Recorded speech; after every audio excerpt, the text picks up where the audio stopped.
week on One Day Leader, the contestants start to tackle the issue of racism in our country and make suggestions on how this social illness can be combated.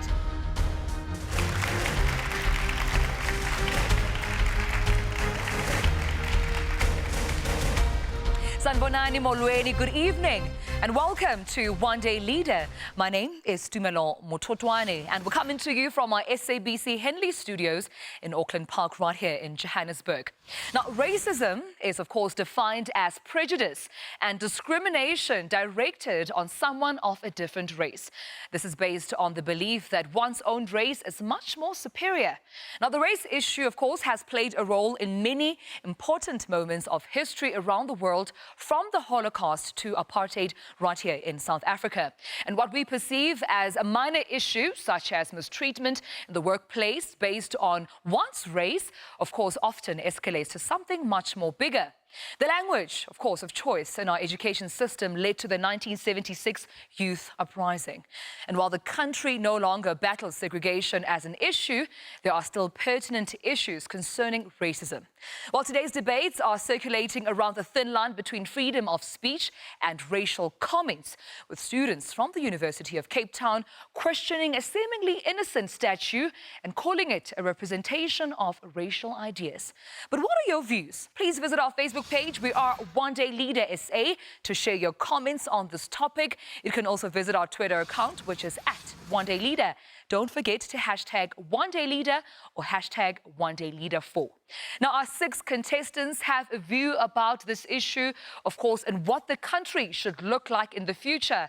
But to start off with this vision statement, we have leader number 1, Zarif Minty. I envision a country where every young person can network, self-brand and commercialize themselves. I envision a country where we push entrepreneurship and stimulate economic growth so that young people move from job finders to job creators. Thank you so much, leader number 1. Let's move on now to our second leader. Her name is Natasha Seseng. I envision a South Africa where endless possibilities are the new normal and daily mantra of South African citizens. My vision entails seeing innovative enterprise development and education as core poverty reduction strategies. Thank you so much, leader 2. Let's move on now to leader number 3, Tammy Boy. South Africa's growth potential lies in its disadvantaged communities. We need to develop the township community in such a way that it's macro to micro. Now, what we do is that we invest the stock exchange and turn it into the stokvel. Thank you so much, leader 3. Well, let's move on now to leader number 4. Her name is Andile Mngxitama. As South Africa has the highest youth unemployment rate amongst other developing countries, my vision is to empower young people through personal development programs that equip them in becoming renowned pioneers in their chosen career fields. Thank you so much, leader number 4. Well, leader 5, his name is Sydney Madibo. I envision a South Africa that we all pride ourselves in, where we all work collectively to turn it into the utopia it rightfully is, where there's mutual respect for people of all classes, races and sexes. A South Africa of tomorrow, today. Thank you so much, leader 5. Well, last but definitely not least is leader number 6, Ludwikazi Ndlazi. A South Africa that is not limited by jurisdiction, a country where upon idea generation and strategic planning, horizons are broadened. I see socio-economic challenges in all various spheres rectified with all potential maximized. In a land alive with possibilities, South Africa see innovation. Think global, act local. Thank you so much, leader 6. Well, great vision statements there from our leaders. And now we have a look at our viewers' votes. In this week's scoreboard, Zarif is leading with 7,357 votes. Natasha is at 6,202 and Ludwikazi is following closely with 4,630 votes. Now this means Zarif gets 2 points and Natasha has 1 point.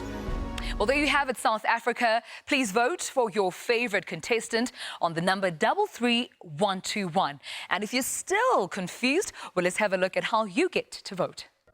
To vote for your favorite leader, vote leader 1, Zarif Minty. Leader 2, Natasha Seseng.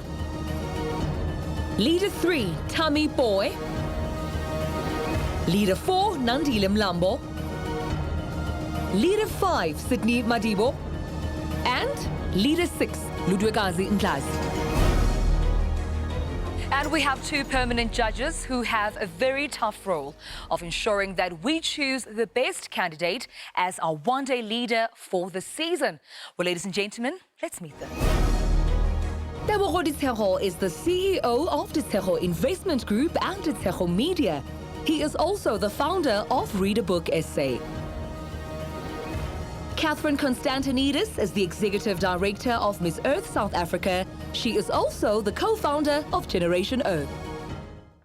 And there you have it. But our guest judge for this week is Minke Statler, the head of media and public affairs at the South African Institute of Race Relations.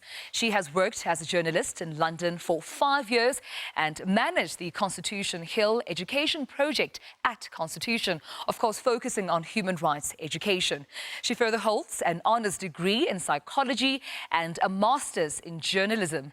And she has multilateral governance and international affairs certificate from the Geneva Graduate Institute. Well, Minke, welcome to One Day Leader. Thank you for coming.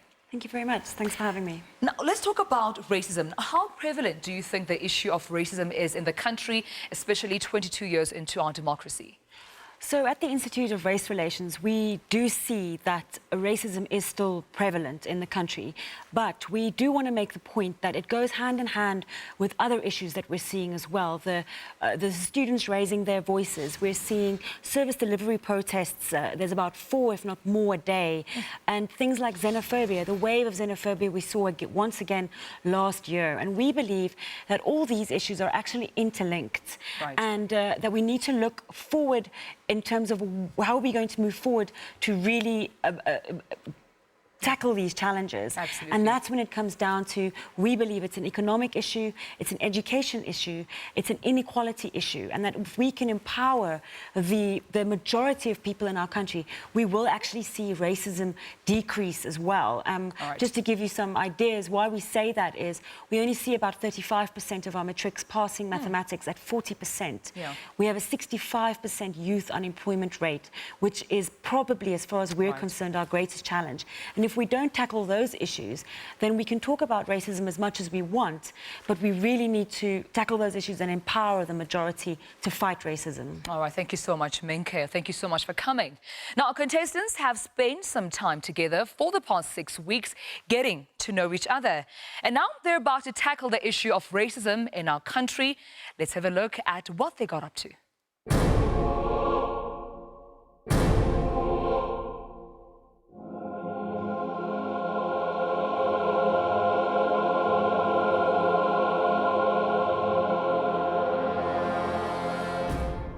Good morning, leaders. Good morning. Well, today's topic is on racism. We're going to be looking at how far we've come as a country in combating racism in South Africa. Is it something that we simply place under the carpet, or are we a true reflection of a rainbow nation? You will then have to speak to a political commentator and also an analyst, Andile Mngxitama, and you also have to talk to a representative from an organization known as AfriForum, of course, to get more views on racism and the impact of racism in the country. You will then be expected to find a group of young people that you will talk to about racism and also work with towards combating racism in the country. Understood? All right. Well, your task leader for today is Zarif. You are the task leader for today's task. You may begin. It's a really nice task to actually take control of and, lead. At the same time, I know that all of us are capable of doing this racism task. So I think that we'll all work together very well.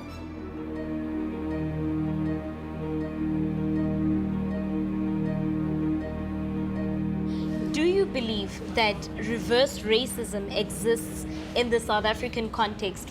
The concept of reverse racism is basically designed or created by racists who are beneficiaries of racism, and it's a concept that tries to deflect from accounting. So it is basically white people who, from where we come from, because we believe blacks can't be racist, blacks are victims of racism, whites, all of them are beneficiaries of racism. I think it's a very irresponsible thing to simply blame one group as being racist, and I think it would be a big problem if we only call it a crime on one side. I don't think there's necessarily in theory a problem if they say racism should be criminalized, but it needs to be equal. And at the moment, I'm not seeing the same treatment from government specifically on racism. If Penny Sparrow said something in December, which she did, and we condemned it,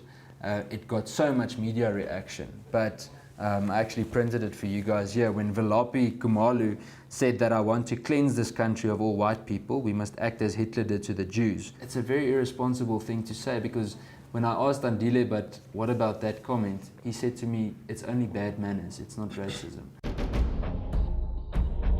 They dispossessed us of our land, they dispossessed us of our labor, forcing us to work, and they destroyed our African identity. So you can't then do all these things to black people, don't return their land, don't reparate them, and then turn around and say, there's reverse racism. We beneficiaries of racism are experiencing racism from the victims without addressing the questions that has brought us to a situation of power imbalance. Let's say a farm specifically really did take part in developing a local community in a rural area. If you simply take that away and you remove that farmer and you put someone in there who doesn't know how to manage that farm, and they haven't been, gone through tertiary education, for example, or haven't been going through the steps to be able to manage that farm, then unfortunately that whole community is going to suffer because of it.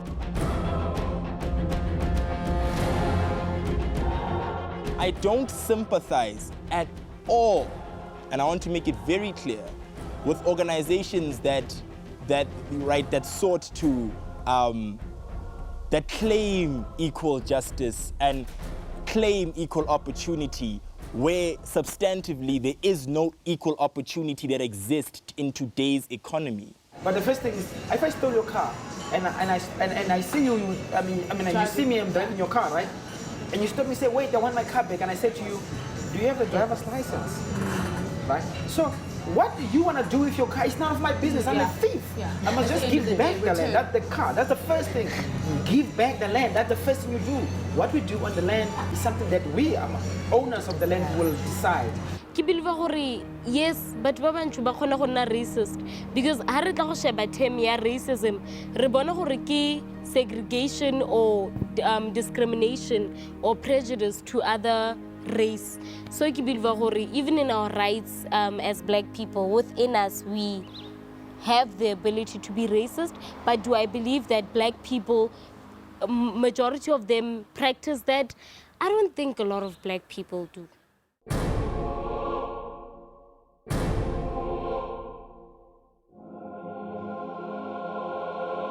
How can we be racist when we don't have institutional power?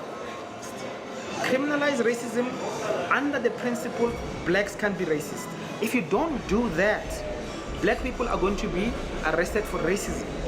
Victims of racism are going to be taken to jail for racism. Already we see the clerk has actually complained to the Human Rights Commission against 45 black people, saying that we are racist, when we reacted with justifiable anger against being called monkeys. When you meet someone as controversial as Andile, you don't say a lot about him due to the fact that the EFF doesn't like him, the ANC wants nothing to do with him, the DA wants nothing to do with him. So to, Lord, I don't want to say much on that. Generational racism, I think it is there, but I don't think it's such a big problem anymore. If you go and speak to the average South African, we all get along very well. I always make the example about this psychological example of, you see, if a mouse in a natural state sees a cat, it runs away naturally. But if you take the mouse and you give it the education of the cat, you make it believe in the cat system, it starts thinking of itself as the cat. Here's a problem. When the cat is full, no problem, it plays with the mouse. What happened when the cat is hungry? It eats this guy. And the mouse, and you can imagine, the mouse at this point is like, but what's happening? I'm your brother, I'm your sister. And the cat says, no, you are my food. You are just food. So black people, the majority of us, imagine ourselves, little cats in a cat system. We're gonna get eaten. You think that the existence of such prominent statues like Rhodes and Doshas and others fuels racial tension in society? Definitely not. In fact, I want to challenge it by saying, why hasn't government built more statues that symbolize history that wasn't necessarily told in the past? There's more than enough time, and they have more than enough money for it, or so it seems, with the amount of fruitless and wasteful expenditure that we see every single year. If we have guys my age saying those things explicitly, it means that the conversation around non-racialism is one that will last for a very long time.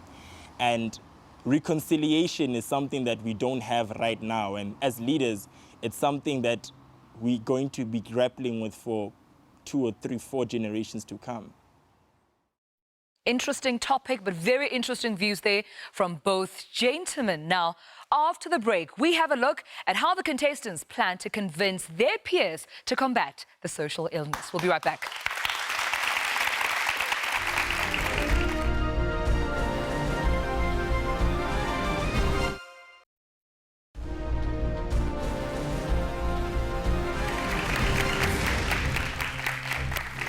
Welcome back to One Day Leader. Now today we're talking about the issue of racism in our country. And earlier on our contestants spoke to Andile Mngxitama and I'm Cameron from AfriForum, who had some very strong views about racism and of course its deep roots in the country. And now we have a look at what the contestants plan to do to combat racism, particularly amongst young people in our country. Let's have a look.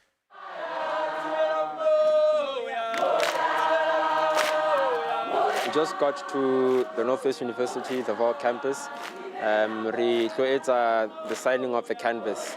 More the first year students are going to be writing on the canvas their opinions on racism and how we can combat racism collectively.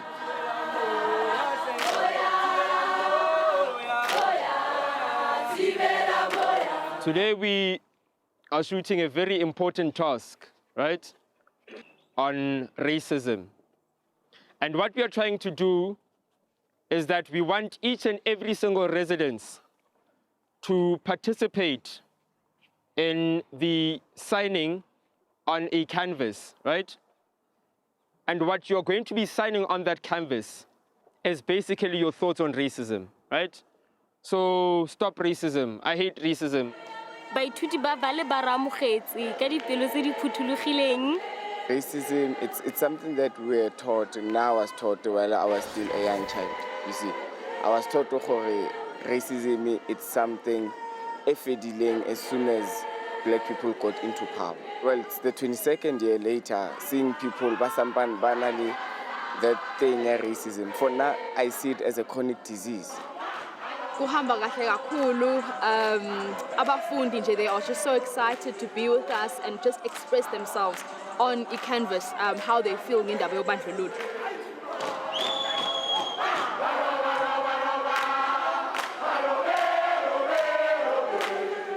It's going well so far. It's just a whole lot of students that we have to, obviously keep in line and make sure that they all get involved. And they're all on various different tables, so it's quite, the whole logistic aspect of it, of getting them to the table, making sure that they sign and allow the next person the opportunity to do the same. Obviously, it's a bit difficult, but we're doing a very good job. I mean, the leaders are doing a very good job. And they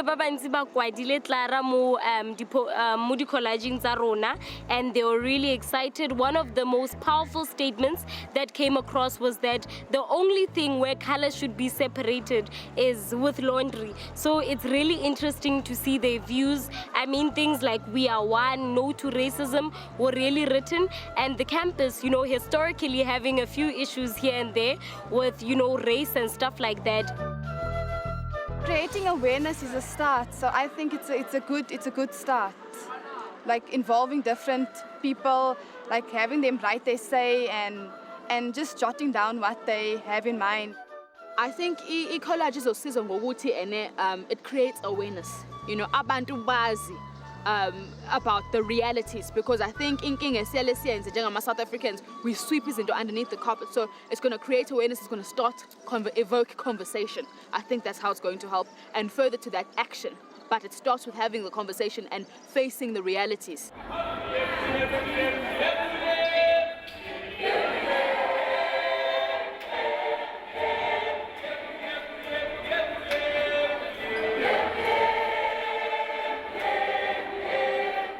Yeah, we just finished up now here at Vaal University. So everyone just was really cool. Everyone just came through. They put on all their comments and their feelings towards racism. We're going to take these 2 frames. I just called Ruben now from Constitutional Hill. He's expecting us as soon as we get there. So we're going to take the 2 frames and they're going to find a brilliant place in Constitutional Hill to put it up and keep it there for years to come. We are very grateful for what they have done. It's a very good gesture, and it reminds us to appreciate the Constitution that we have, really. I think all of you should know that this year we're celebrating 20 years of the Constitution. And with all these race commotions that are going on, I think it's a very good active stand by the students. We appreciate it, and we'll definitely put it in a place where the public will see it. All our tourists will be able to engage with it. Wow, way to go, leaders. A round of applause for them. That was amazing. Well done.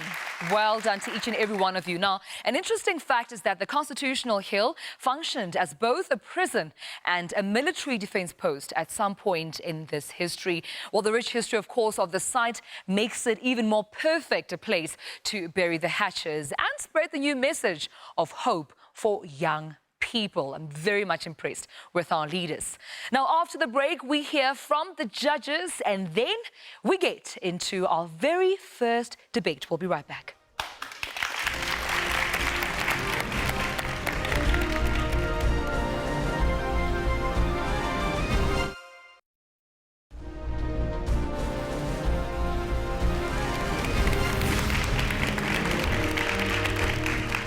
Welcome back to One Day Leader. Now, today we're discussing the issue of racism in our country. And earlier on, our contestants went to the Vaal University of Technology and spoke to young people about how they can work together to ensure that they no longer deal with issues of racism in this country.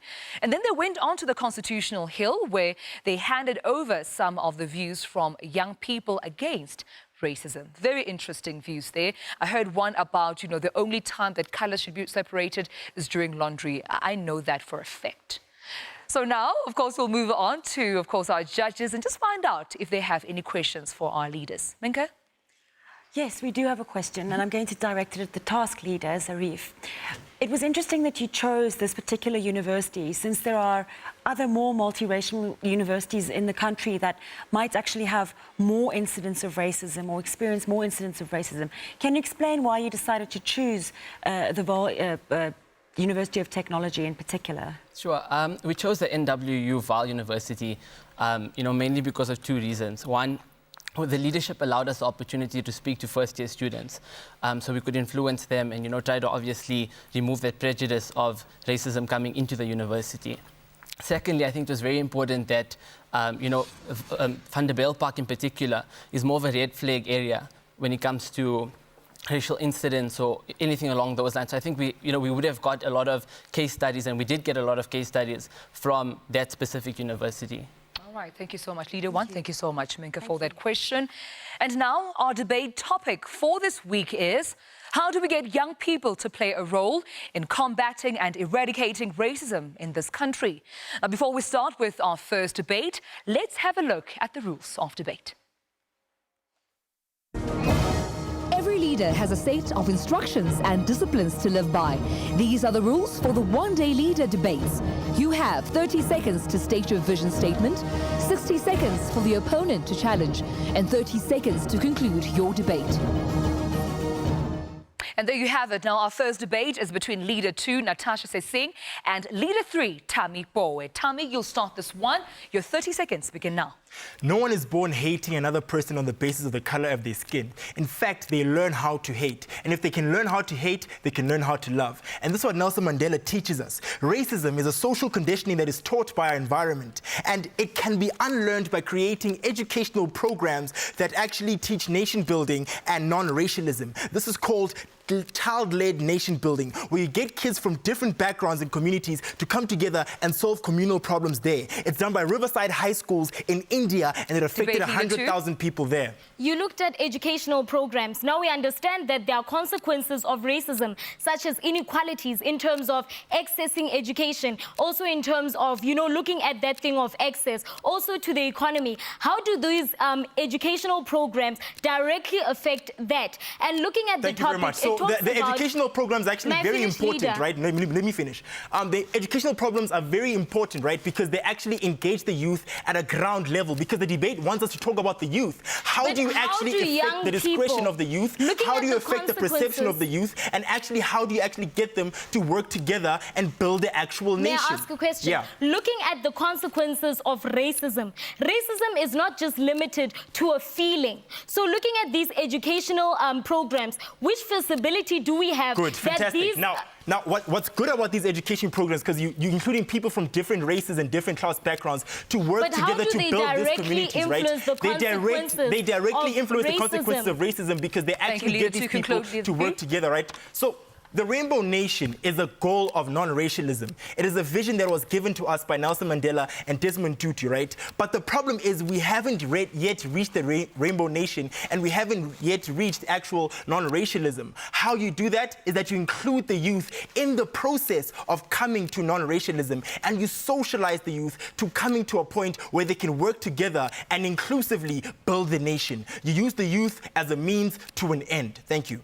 Thank you so much, leaders. All right, Leader 2, now this is your moment. Give us your vision statement in 30 seconds. In the digital age of trends and hashtags, young people's solutions towards eradicating racism should be found in the very same tools used to fuel racism, such as mass media and innovative solutions such as the social media platforms, to form social movements that are progressive, not just being aimed at addressing racism as a feeling, but also addressing the economical as well as educational challenges and ultimately having an influence on the legislation. Debate Leader 3. Right, so these social programs and these actual social media campaigns already exist, right? But they don't actually come to the conversation where they actually conscientize kids at a young age to actually work together. Looking at these social media campaigns, may I give you a successful social media campaign? In 2014, UEFA supported a hashtag Say No to Racism campaigning program. And where we looked at it, in football associations...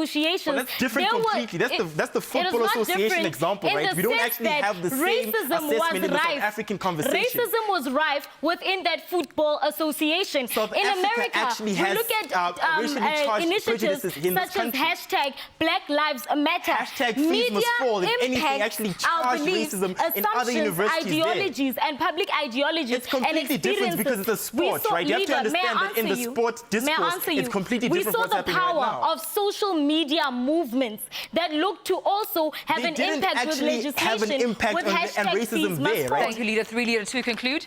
Just as mass media and power structures were used to separate races with having slogans such as white onlys, mass media should also be used, and slogans like all races are welcomed should be there. It is a process that should be repetitive and powerful, a process that will have an impact on the consequences of racism, also looking at education and also economical inequalities. Hashtag less racist society. Thank you so much, Leader 2. A round of applause to our leaders. All right. Judges, you listened. This is your moment now to deliberate and decide who you think, of course, took that debate. Is it Leader 2, Natasha, or Leader 3, Tami?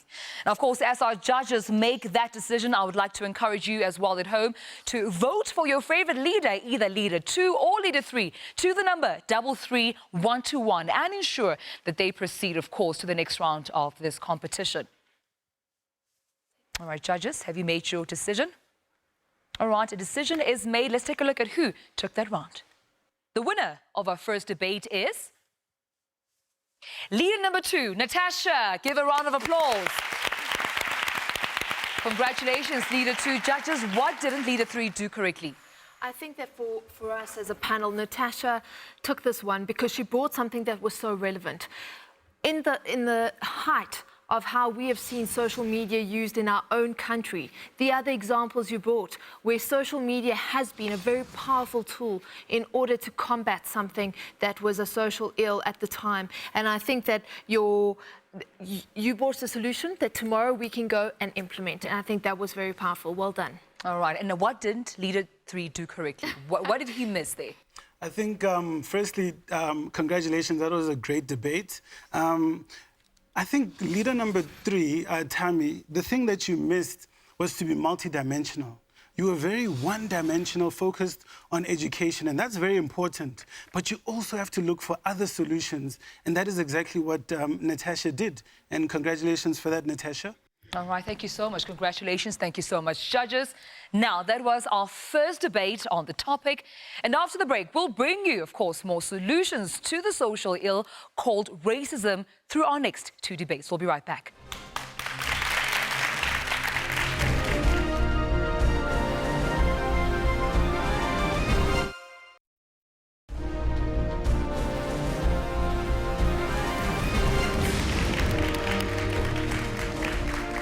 Hello and welcome back to One Day Leader. We're discussing racism in our country, and of course our debate topic is how do we get young people to play a role in combating and eradicating racism in this very country.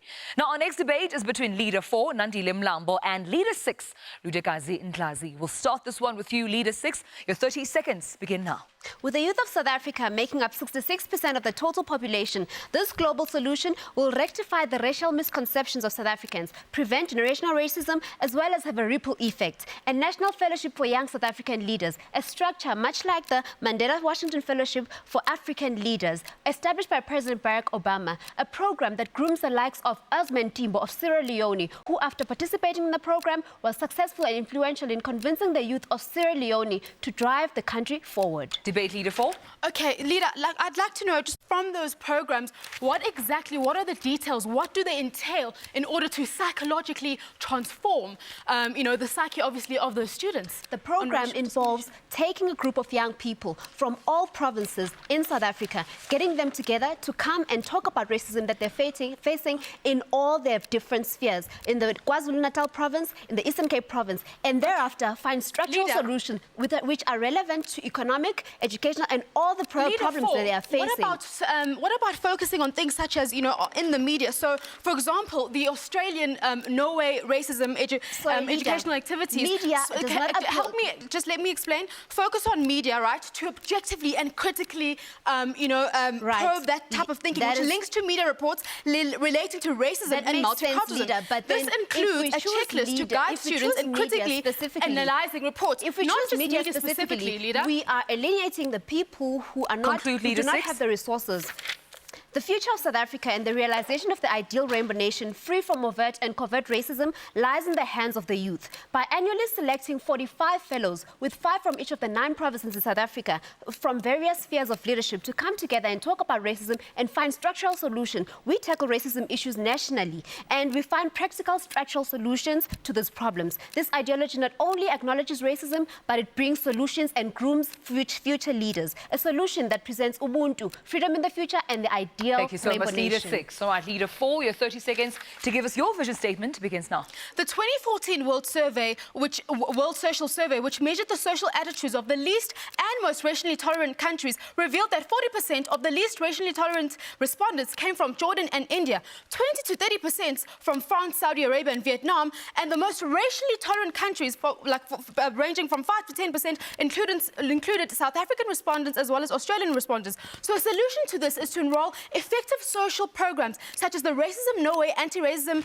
activity programs that are enrolled in Australian schools? Thank you, Leader. You have mentioned a number of statistics, which I'm trying to think about how they're relevant to the situation. Wait, Leader. In 2014, the South African Human Rights Commission reported that there's 10,000 cases of racism which have been lodged. Now, I want to know, how is that relevant to finding solutions? And if we continue doing things that have been done before, because in 2015... Leader, can I answer that question? First of all, when I speak about these programs, I'm speaking about, for example, where puzzles and quizzes aim to develop students. For example, in Australia, it's they aim to develop the general knowledge of Australia's cultural diversity and history. Also understanding, you know, the human rights, racism and discrimination. So this engages the mind to probe conversation on the social engagement of the mind. Activity 2, hold on, Leader, let me finish. Creating comics which addresses racism and explore its impact. So this is engaging and interactive. And as I said, a focus on media as well, and analysing that we have inequalities. been talking about racism, and there's been racism cases prevailing in South Africa. How's that relevant? Okay, so another thing I want to say is that education, multiculturalism education should be promoted because it challenges mistreatment and the bias in all sorts of forms relating to diversity. It kills the inferiority complex. It aims to encourage differences and diversities within the classroom. And therefore, by encouraging these strategies, we get young people to play a role in combating and eradicating racism, you know, in the country. All righty then. Thank you so much. Round of applause for that debate. Judges, have they answered the question? Well, of course, it's your moment now to vote. Who took that round? Is it Leader 4, Andile, or Leader 6, Ludwe Kazi? Now, you at home can also be the judge. Make sure that you vote by SMSing your favorite leader's number to the number 33121 and ensure that they progress to the next round of this competition. All right, leaders, the moment of truth has arrived. Who took our very second debate? The winner of this debate is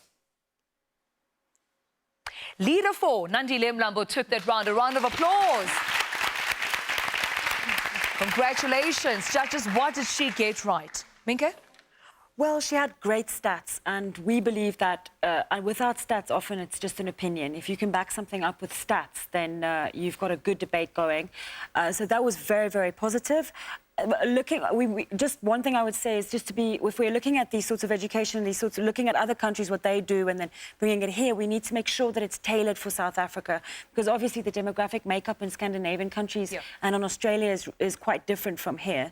But overall, great. All righty then. Congratulations, leaders. Thank you so much, judges.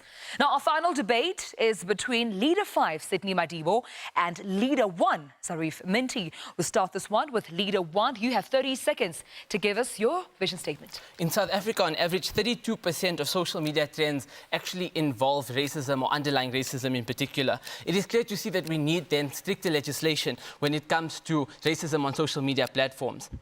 Racism is a generational prejudicial issue, and it's transferred from a parent to a kid. Now, for us to remove this barrier, we need to then remove a barrier to make sure that this transfer doesn't exist anymore. And the only way we can do this is obviously by changing the mindset of young people through educational awareness processes, as well as integrated environment. What I want to understand is, in order for us to put in legislation to regulate what happens on social media, especially when it comes to social media usage that is intertwined with racism, Perfect. Okay, you so also need a whole lot of resources to pump into that. That's true. So what viable solutions do you have for that? So what happens is with Instagram for particular, whenever you hashtag anything that's derogatory, it cancels it out completely. We can do the same thing by getting buy-in from Twitter, from Facebook, from all these different... And then who do you task with that mammoth task? And at the end of the day, you can get the state to then obviously implement that through the various social media platforms. So that's possible. How do you get the state to implement that through the various social media platforms? Nonetheless, it's very possible. It's very easy to do. Moving on, I think it's very important that we actually get an integrated environment. So I'll give you an example of Julian Haas, who's a One Young World ambassador. Now, what she did is she created a platform where 10 to 14-year-olds can actually integrate and meet together and spend time together. Now, you have places such as Oranieville in South Africa. How does this speak to such places which are secluded from the rest of society? See, at the end of the day, you need to understand that we're not speaking about Oranieville. Okay, in conclusion, resourcism fuels racism. On average, white households have 6 times more, income coming in than black households. And in fact, when you're looking at top management, 73.6% is white men, while only 12.7% is blacks. Now, clearly, the government needs to really work on making sure that we have stricter legislation where we have all these policies in place, where we restructure environments and we have full integration taking place, also using social media positively. All right, thank you so much, Leader 1. All right, Leader 5, your 30 seconds, of course, to give us your vision statement begins now. If we are to expect all young people to combat racism, then it must be evident in what we teach young people. Our basic and higher education should be centered around diversity studies and the history of our country. Now, what we need to understand is that that piece of education, that transformative piece of education, is the ultimate renewal of our minds. It automatically transforms us into catalysts of social justice and societal change. Look at the civil rights movement. Look at the signing of the Freedom Charter, the Soweto uprising, fees must fall. All of these are historical. Perfect, Sydney. I mean, you're speaking about all of this. That's fine and well. But if you're looking at the education system, clearly the not the SABC, but the South African government in particular really emphasized the fact on saying no to racism. It's been done already, but clearly we're looking at how social media even now, looks at racism. Now, what we're looking at here is... Wait, I'm not done yet, Sydney. I'm not done yet. So when you're looking at social media racism... I'm not done yet. Let me complete my point. When you're looking at social media racism, out of 32% of conversations being spoken about racism, 30% of that is negative. Only 2% is positive. So how is it working in our country? The role that young but it's not working. The government has already done that. We've already implemented that. What they're exposed to on a daily basis. But we've already implemented. What you're saying is already done. Schools and universities. What you're saying is already being done. Diversity studies. We don't have. You need to look broader than just education. You need to think of every. You need to think of integration. You need to think of social media influence. All of this is very important for you to have a full holistic view of how racism can be. No, but that's what you're looking at. You're looking at education only, and it's been done already. Thank you, Leader 1. Conclude, Leader 5. We can achieve so much by investing positively in our young people. I dream of a South Africa where poverty is not black, where wealth is not white, and where business is not Indian. But where efforts and determination of all citizens give us the utopia I so vividly dream of. Teach us so that we do not become slaves in our own country again. Teach us so that we do not claim to be superior over other races. Equip us with the knowledge today so that we can lead South Africa tomorrow. Thank you so much, leaders. A round of applause for that debate. Judges, another tough decision there. Another tough decision. Is it Leader 1 or Leader 5 that answer the question of how young people in South Africa can play a crucial role, of course, in eradicating racism? You may now start voting. And while you do that, of course, you at home can also vote for your favorite leader by SMSing their leader number to 33121. It's crucial that you vote as many times as you can, so to advance their chances in going through to the next round of this competition. All right, judges, I understand that you have made a very quick and final decision at that. Let's find out who took a final debate. Is it Leader 1, Zarif Minty, or Leader 5, Sydney Madibo? And the winner is... Leader number 1, Zarif, took that round. A round of applause. Judges, what did Zarif get right? Well, I think if you look at racism, it's a set of practices that seek to create a racial hierarchy. And for me, you, Zarif, have the solutions in terms of education, legislature, and dealing with the economic disparities. Your solution is going to work towards defeating that hierarchy. But we do have to give it to Sydney. That was quite an amazing closing speech that you did. It was really touching. It tugged at the heartstrings. But you just need to work on moving beyond just diversity studies into other ways in which we can deal with racism and break down the racial hierarchy. All right, Catherine, your comment? I think that I do have to agree with my colleague here. We need to remember that when we deal with racism, we can't look at an individual approach, one approach. We need to make sure that we understand that there are so many issues that must be addressed at the same time. So we need to have a multi approach where we're looking at several different things at the same time in order to address this. Racism does not exist in isolation. All righty then. Thank you so much, judges. And of course, thanks to our contestants for that very thrilling debate. Well, we're going to, of course, take a break. And when we come back, I mean, I've been hearing moans and cheers from our audience members. Very, very keen to also play judges right here on One Day Leader. They will be selecting their ultimate favorite out of the top 3, of course, that won their debates, and also engaging with them by asking them a question. But thereafter, we take a look at our final scoreboard, of course, for today, but only after this break.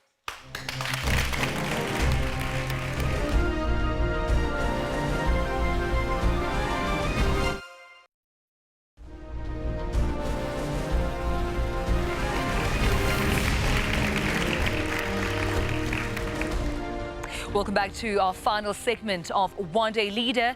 Now we're about to select the winner of this episode according to our audience members. But before we do that, I understand a young, lovely lady is here, of course, to ask a question. Are you well? I'm good, thanks. And how are you doing? I'm well, thank you. What's your name and what's your question? My name is Edna Mushwana, and my question actually goes out to leader number one. My question to you is that, as you know, that racism has been an issue for years now. And besides social networks, as you know, that it's not everyone who's fully active on social networks. What other strategies can you actually try to implement that can kill, if not reduce, racism? Perfect. Thank you for the question. Look, when it comes to racism in particular, I think the best solution is obviously community-based. So, you know, once you can get communities to actually work together and then integrate different races together, I think that will obviously assist us in every aspect, including the economy and every other aspect, just to make sure that we build a united nation moving forward. All right, thank you so much, Leader One, and thank you so much for that question. Now, of course, this is the moment that we've all been waiting for, I can imagine. Audience members, you have your voting pads. Kindly take them out. You need to vote between Leader 1, Leader 2, or Leader 4. Are you ready? Okay, you may begin. Now, as they get busy, of course, I need to continuously, remind you that you at home can also vote for your favorite leader. Now, earlier on, our contestants, of course, discussed the topic, how do we get young people to play a role in combating and eradicating racism in the country? And now we found out who actually took that round, according to our audience members today. Are we done? Yes. Let's find out who's the winner. Is it Leader 1, Leader 2, or Leader 4? And the winner is Leader 2, Natasha. Congratulations to you. You, of course, were popular today according to our audience members. Now, remember, you can vote for any of your favorite leader on the number 33121 to help them progress to the next round. But for now, though, let's have a look at the final scoreboard for this week. In the final scoreboard for this week, Ludwigaz is leading with 14 points, Zari follows at 12 points, Natasha is at 11 points, Sydney Madibo follows with 7 points, Tami is still at 3 points, and Nandile has started on the race with 2 points. Well done to the winner of this episode. Thank you so much to our contestants, our judges, our audience members, and especially to you at home for joining us for this episode. Now, next week, we will be discussing recreational facilities. I leave you, however, in the words of Abraham Lincoln, who once said that achievement has no color. Now, as the saying goes, you, of course, reap what you sow. So aim to achieve great things, of course, this week. From myself, Tumelo Mototwane, and the rest of the One Day Leader team, it's a good night.